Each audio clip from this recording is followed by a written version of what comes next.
start off this hour with Nick in Pennsylvania. Hi, Nick. Welcome to the Dave Ramsey Show. Hey, Dave. How are you? I am better than I deserve, sir. How are you? I'm doing great, thank you. How can I help today? So, Dave, I was calling because I am pretty new to your show and to the baby steps.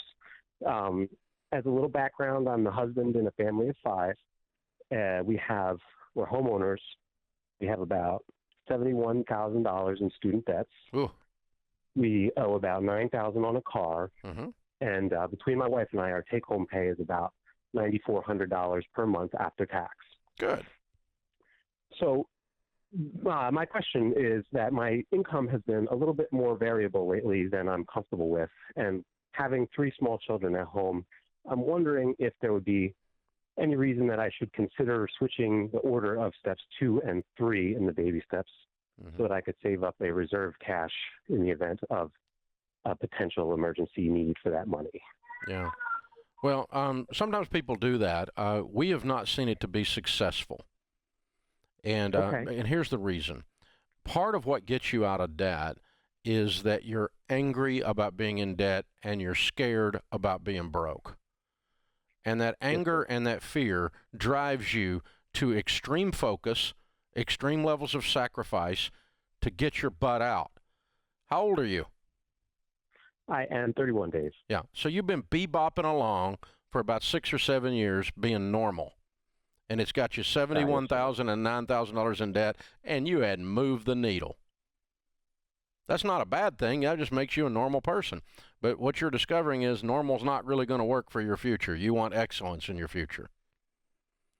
And so, I understand that when you take it down to $1,000 in savings with 3 kids at home, that you're going to be really game on, that you're going to be really focused, that you're going to be really intense, and that's a little scary or a lot scary. And I'm going to use all of that fear to cause you to bust it. And anytime you get ready to go out to eat, you go, no, I'm working around with no money in the bank and 3 kids. I got to get this stupid debt paid off. Anytime you get ready to talk about a vacation, you're like, no, you got to be kidding me. I'm going to take a weekend trip. No, you got to be kidding me. And all of a sudden, you kind of start walking with a swagger about this debt thing rather than being in this constant financial hangover. And so that's why this is working, or at least it's my perception as to why it's working for tens of millions of people that we've walked with through this process. Yes, I understand it's scary. Yes, I understand over the long period of time, it's unwise. But let's think about this. You got $80,000 in debt, a student loan, and a car. You make $140,000 a year. There is no reason in the world you shouldn't be debt-free in 18 months. But that means you're living on beans and rice. That means your broke friends or think you've joined a cult. Your mother-in-law is going to think you need counseling. All this stuff, because you're going to be game on, baby. And you got the blinders on and you quit caring about what other people think. And that's what moves the needle. It's not some kind of gyration or I'm going to make this comfortable and I'm going to do this the easy way. And it's just, I'm not making fun of you. I'm just telling you those are the things that are rattling in your head because they rattle in my head when I think about these things. So, and I teach it. So I get it, but don't do it.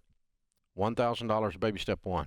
Baby step 2 is list your debts smallest to largest. Pay minimum payments like your hair is on fire on everything but the little one, and attack the little one running as if you're running for your freaking life, because you are. Right now, Sally Mae and General Motors owns your butt. And I want you to go buy your butt back. Get this stuff paid off, man. Get your life back. And that's, that kind of that thing I'm putting in my voice that I'm transferring in my spirit to you right now. I'm speaking that spirit of determination over you, this visceral feeling.